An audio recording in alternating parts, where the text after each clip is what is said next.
Mi nombre es Isabella, y nunca imaginé que mi vida daría un giro tan dramático a los 28 años. Trabajaba como contadora en una firma prestigiosa, y mi esposo Marco era un exitoso arquitecto.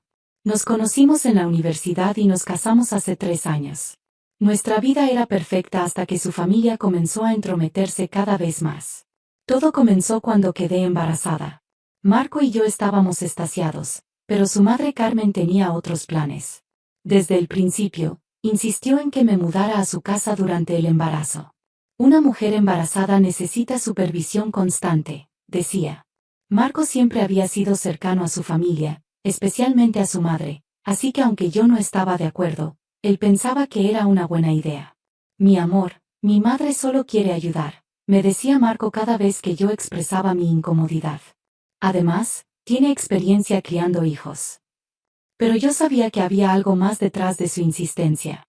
Vivíamos en una hermosa casa que habíamos comprado juntos, aunque técnicamente estaba a nombre de Marco porque en ese momento yo estaba terminando mi maestría y no podía aparecer en el crédito.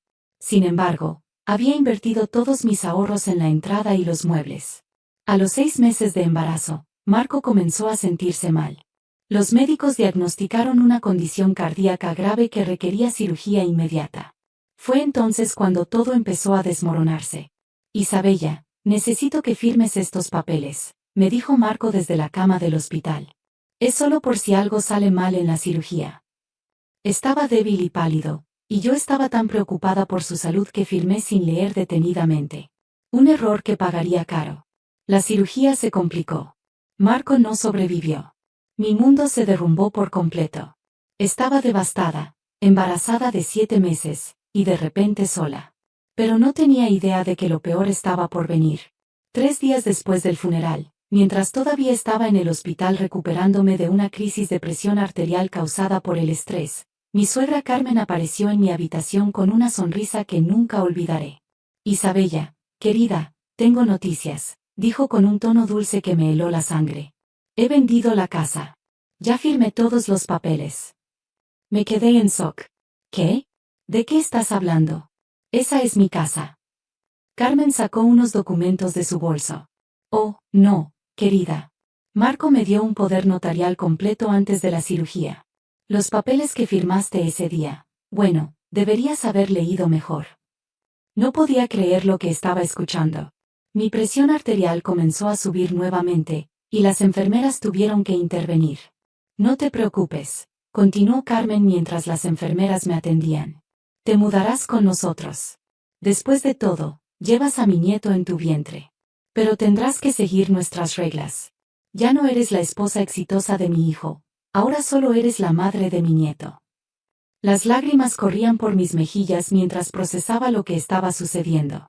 Había perdido a mi esposo, y ahora su madre me había dejado sin hogar, todo mientras estaba vulnerable en una cama de hospital. Por cierto, añadió antes de salir, ya empaqué todas tus cosas. Las mudamos a nuestra casa. Tu antigua habitación será perfecta para el bebé. Me sentía atrapada. Sin Marco, sin casa, y con un bebé en camino. Carmen había planeado todo meticulosamente, aprovechando mi momento más vulnerable para tomar control total de mi vida. Pero lo que Carmen no sabía era que Marco había hecho algo más antes de su muerte. Algo que cambiaría completamente el juego. Solo que yo todavía no lo sabía. Las siguientes semanas fueron un infierno.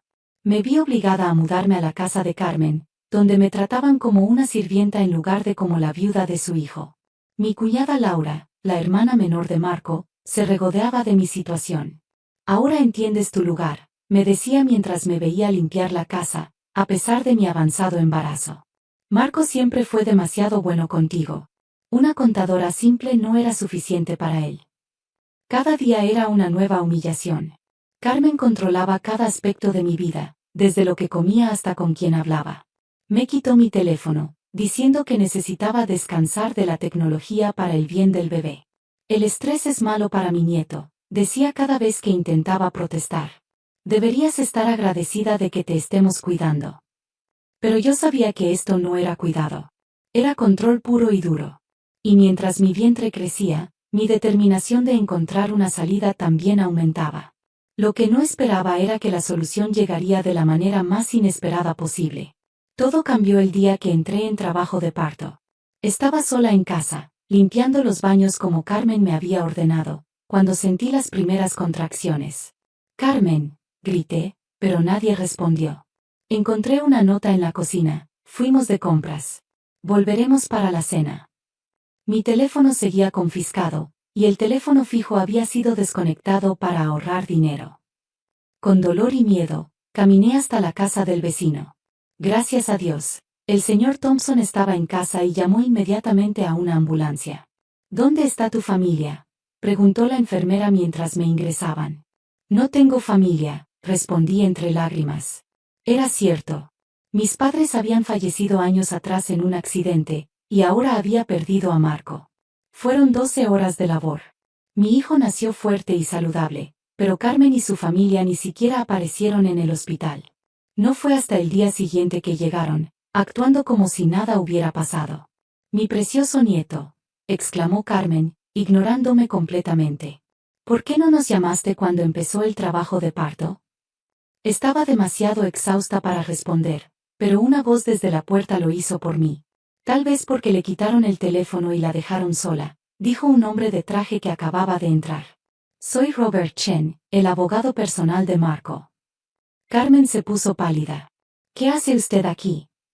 «Estoy aquí porque Marco me dio instrucciones específicas de contactar a Isabella una semana después del nacimiento de su hijo. Sin embargo, cuando intenté localizarla en su casa, me enteré de que había sido vendida. Me tomó tiempo encontrarla». Mi corazón empezó a latir más rápido. ¿Marco había planeado algo? «No hay nada que discutir», interrumpió Carmen. «Tengo poder legal sobre todo». «¿Incluyendo el testamento que Marco hizo 3 meses antes de morir?», preguntó el señor Chen, sacando un sobre de su maletín. La habitación quedó en silencio. Laura, que había estado jugando con su teléfono, finalmente prestó atención. «¿Testamento? ¿Qué testamento?», demandó Carmen. «El que Marco preparó cuando se enteró de su condición cardíaca. Un testamento que, por cierto, invalidaba cualquier poder notarial previo una vez que se produjera su fallecimiento». Carmen comenzó a gritar. «Eso es imposible. Yo tenía el control total». «Tenía», enfatizó el señor Chen, «tiempo pasado. El testamento es muy claro. Toda la propiedad de Marco, incluyendo sus cuentas bancarias, inversiones, y el dinero de la venta de la casa, pasa directamente a Isabella y su hijo. Además, hay una cláusula específica que prohíbe cualquier interferencia de la familia en la crianza del niño». Laura se levantó de su silla. «Esto es ridículo. Marco nunca haría eso». El señor Chen sacó otro documento. «También tengo aquí una carta escrita por Marco. ¿Quieren escucharla?». Sin esperar respuesta, comenzó a leer. «Mi querida Isabella, si estás escuchando esto, significa que no sobreviví a la cirugía y nuestro hijo ya ha nacido. Lo siento tanto, mi amor. Siento no estar allí para ustedes, y siento aún más no haber sido más fuerte frente a mi familia. Siempre supe que mi madre era controladora, pero me tomó demasiado tiempo darme cuenta de lo tóxico que era su comportamiento. Cuando me diagnosticaron el problema del corazón, finalmente vi las cosas con claridad. Vi cómo mi madre intentaba manipular cada aspecto de nuestras vidas, cómo trataba de menospreciarte y controlarte. Me di cuenta de que si algo me pasaba, intentaría tomar control total. Por eso preparé este testamento en secreto. Todo lo que tengo es tuyo y de nuestro hijo. La casa, las cuentas, todo. Si mi madre ha intentado algo, como sospecho que lo haría, el señor Chen tiene instrucciones de ayudarte a recuperarlo todo. Te amo, Isabella. Siempre fuiste más fuerte de lo que mi familia quiso hacerte creer. Confío en ti para criar a nuestro hijo con el amor y la independencia que merece. Con todo mi amor, Marco». Las lágrimas corrían por mis mejillas mientras escuchaba las palabras de Marco. Todo este tiempo, él había estado protegiéndonos. Carmen estaba furiosa. «Esto es un fraude. Demandaré». «Adelante», dijo el señor Chen calmadamente. «Tengo todos los documentos en orden, incluyendo videos de Marco firmando el testamento y explicando sus razones. Quiere pasar los próximos años en una batalla legal que no puede ganar». Se volvió hacia mí. «Isabella, cuando estés lista para salir del hospital, podemos comenzar los trámites para recuperar tus propiedades y el dinero de la venta de la casa. También podemos presentar cargos por apropiación indebida si lo deseas. Carmen y Laura salieron de la habitación hechas una furia, pero no sin antes que Carmen soltara una última amenaza. Esto no ha terminado. El señor Chen sonrió. Oh, pero sí ha terminado. Marco también me dejó instrucciones sobre qué hacer si su familia intentaba amenazarte. Las siguientes semanas fueron un torbellino de actividad legal. El señor Chen resultó ser más que un simple abogado. Era el ángel guardián que Marco había designado para protegernos. Marco me dejó instrucciones muy específicas, explicó mientras revisábamos documentos en mi nueva oficina temporal en su bufete. No solo preparó el testamento, sino que documentó cada interacción sospechosa con su familia durante los últimos meses de su vida.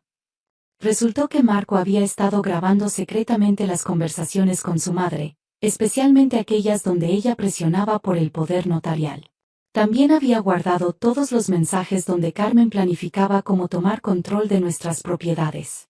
Tu esposo era más astuto de lo que su familia pensaba, sonrió el señor Chen. Incluso instaló cámaras en la casa antes de ir al hospital. Tenemos evidencia de cómo entraron y empacaron tus cosas sin permiso. El golpe final llegó cuando descubrimos que Carmen había vendido la casa muy por debajo de su valor real a un amigo de la familia, quien resultó ser su amante secreto. Esto es fraude inmobiliario, explicó el señor Chen. No solo recuperaremos el valor total de la propiedad, sino que podemos presentar cargos criminales. Carmen y Laura intentaron luchar al principio. Contrataron abogados y amenazaron con una batalla legal prolongada. Pero su confianza se desmoronó cuando el señor Chen presentó toda la evidencia que Marco había recopilado. Tienen dos opciones, les dijo en una reunión final. Pueden devolver todo el dinero de la venta de la casa, más intereses, y firmar un acuerdo de no contacto, o podemos llevar esto a la corte donde enfrentarán cargos por fraude y apropiación indebida. La expresión de Carmen cambió de arrogante a derrotada en segundos. ¿Un acuerdo de no contacto? Sí, respondí, encontrando mi voz. No quiero que mi hijo crezca expuesto a su toxicidad. Marco lo entendió al final, y yo también lo entiendo ahora. Laura comenzó a llorar. Pero es nuestro sobrino. Nuestro nieto. No, dije firmemente. Es mi hijo. Y haré lo que sea necesario para protegerlo. Firmaron los documentos esa misma tarde. El dinero fue transferido a mi cuenta al día siguiente, incluyendo una compensación por daños emocionales. Pero Marco había pensado en todo. El señor Chen me entregó un último sobre. Tu esposo compró una casa nueva 2 semanas antes de su cirugía, explicó. Está en un vecindario tranquilo, cerca de una excelente escuela. La escritura está a tu nombre. Dentro del sobre había una última carta de Marco. Mi amor. Si estás leyendo esto, significa que el señor Chen ha hecho su trabajo y tú y nuestro hijo están a salvo. La casa que encontrarás es nuestro verdadero hogar, uno donde podrán crecer sin la sombra de mi familia. En el dormitorio principal hay una caja fuerte detrás del espejo. La combinación es la fecha de nuestro primer beso. Dentro encontrarás suficientes ahorros para que nuestro hijo pueda ir a la universidad, más algunas sorpresas que fui guardando para ti. Lamento no haber sido más fuerte en vida, pero espero que estas acciones ayuden a compensar mis errores. Sé la madre maravillosa que siempre supe que serías, y cuéntale a nuestro hijo sobre el amor que nos tuvimos, no sobre el dolor que otros intentaron causarnos. Te amaré siempre, Marco. Hoy, 5 años después, mi hijo Lucas y yo vivimos felices en esa casa. Es un niño brillante y alegre que se parece muchísimo a su padre. A veces me pregunta por sus abuelos, y le cuento historias sobre mis padres y sobre Marco, sobre el amor y la bondad.